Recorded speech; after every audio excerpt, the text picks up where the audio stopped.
us for Friday, September the 12th. I do a video and podcast and email newsletter via Substack, which is called The Kaka.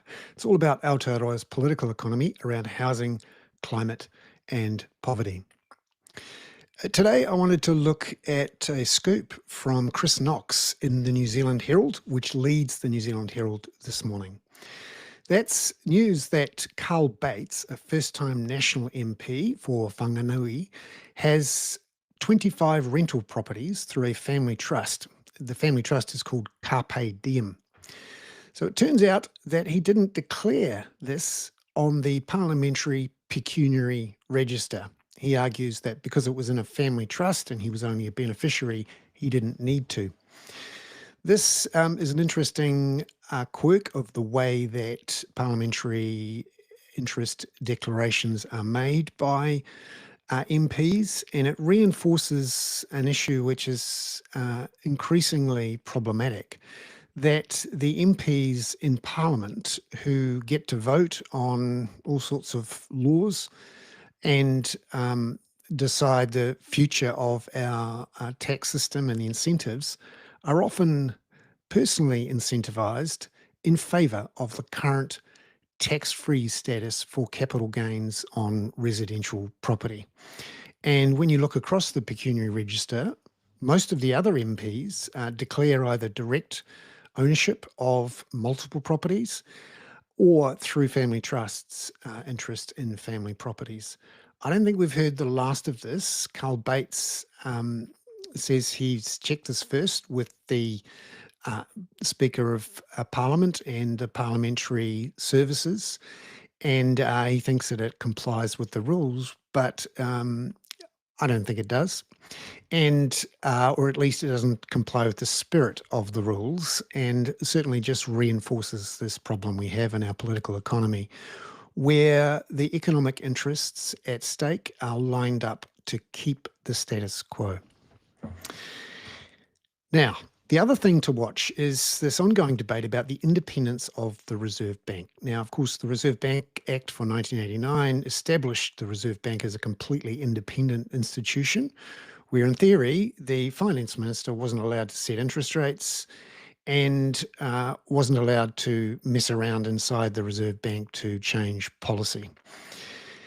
However, in the last 6 months or so, we've seen the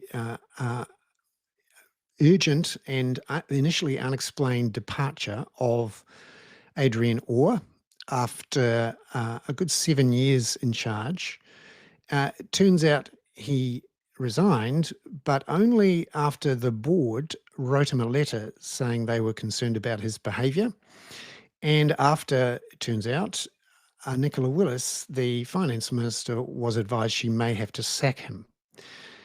All of this was not disclosed at the time, and later on we've seen the urgent and initially unexplained exit of the chair, Neil Quigley, who also had been there for a long time, 9 years, on the grounds that he believes he's done enough, although again, Nicola Willis said if he hadn't gone, she would have sacked him.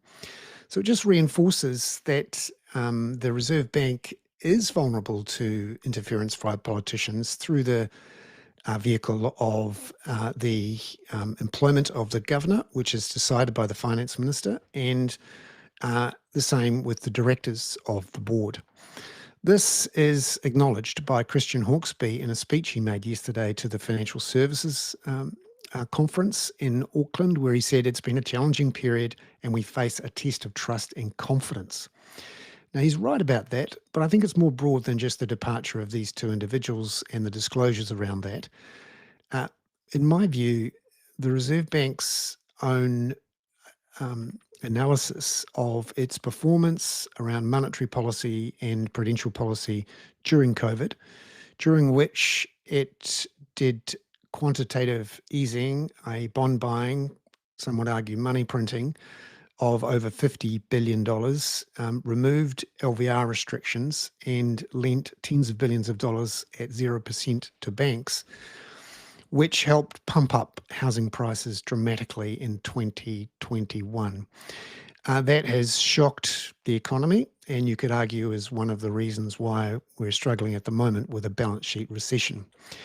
The Reserve Bank, in the following years, did a review and said, nothing to see here. We did everything fine, and the wealth effect of this housing market jump is not something to worry about. Well, interestingly, in its last monetary policy statement, it spent quite a bit of time looking at the wealth effect of that housing market jump, and from a pure social license point of view, the Reserve Bank and the housing market and the government of the day effectively alienated another generation of people from owning their own home with that blowout in prices.